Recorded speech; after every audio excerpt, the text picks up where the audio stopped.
All right, so I'm got this the rear master cylinder apart because I put fresh fluid in it, but it wasn't allowing me to build any pressure. So I started taking it apart, trying to see if I needed to rebuild it. I'm just trying to clean it right now. But what I did is I took out the set screw, and it started to leak some fluid out. So I know that there was some fluid going through. So I don't know if just the bad fluid came out and what not, but I was able to get a little bit of pressure on it. So let me keep cleaning it and see if I can maybe salvage this and then order the rebuild kit and then try to refresh it.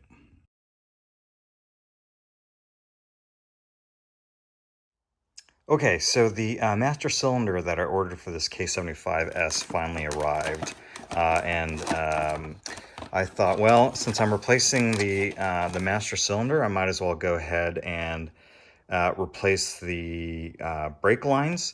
So I also ordered some stainless steel brake lines from Spiegler. I did buy these. It's not sponsored, so these are ones that I prefer to put on when I replace brake lines. I just go ahead and get the stainless steel ones. So let me go ahead and get this reinstalled and bled. And since I'm doing the rears, I thought, well, I might as well just order the kit. Actually, it doesn't come in a kit because this is the non-ABS model, so you have to order them separately. So here's the part number for the fronts, and here is the part number for the rears. So I'll go ahead and get this put together. I got to replace the master cylinder for the rear, but the front master cylinder is fine, so I'm just going to replace the lines, and then the brake system should be good to go.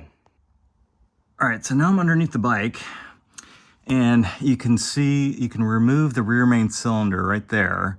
There's a couple of Allen head bolts, and once you remove those, then the master cylinder will just drop out. So let me go ahead and remove it and then install the new one.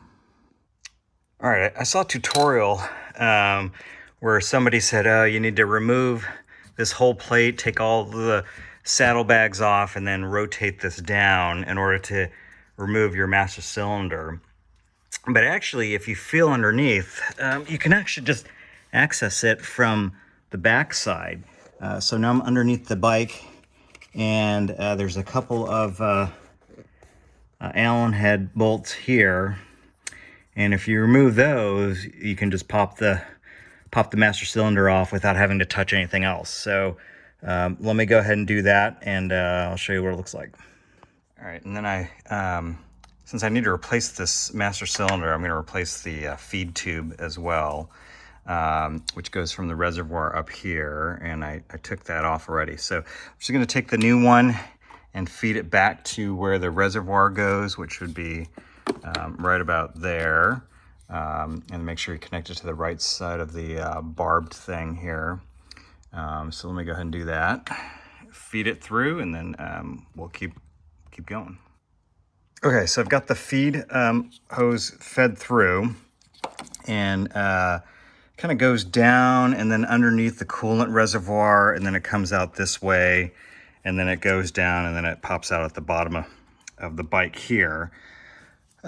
And so I think it was easier to go from the top, feeding it from the top down. But anyway, it's on here. I need to get some hose clamps, so I'll get that later.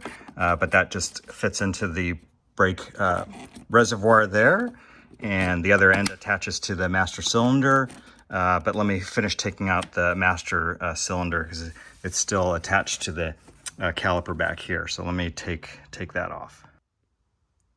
Okay, now that fitting is removed, that union joint is removed from there, I can go about and fit on the new hose first, and then attach the master cylinder, and then put it back up in here. But again, you can access everything without having to take this off. The tutorial I read online was I had to remove the footrest mounting points in order to swing this down to get enough access to get to the master cylinder. But you can do it all without loosening this bracket, because then you got to take off your panettiere mounts and take off your saddlebag, and that was just a lot of work. So I just wanted to see if I could simplify it by just doing skipping that one step. All right, so now that the hose is connected, you've got to get this screw through the brake pedal, and you don't want to lose this, because this is what holds your spring on, your return spring for your brake pedal. So don't lose this little bracket when you take that off. So let me put that together. Okay, and there you have it. So here is the master cylinder reinstalled with now a stainless steel brake line. So pretty easy to do, just a couple bolts, and the one bolt here, and then swapping out the connector here is from the bottom of the caliper that feeds into a hard line. So all I need to do is I might have to loosen it one more time. I forgot to put on the hose clamp on the bottom, but I'll just re-clamp it and then add in some brake fluid and flush the brake lines, and hopefully I'll have some rear brakes. It doesn't really need it. I've been riding around with just the front brake, and it handles fine, runs fine. So I think just the rear brakes a little bit extra. Plenty of stopping power with the dual front discs, and I'm going to replace the lines that go on that onto the front one as well, since I've got the kit.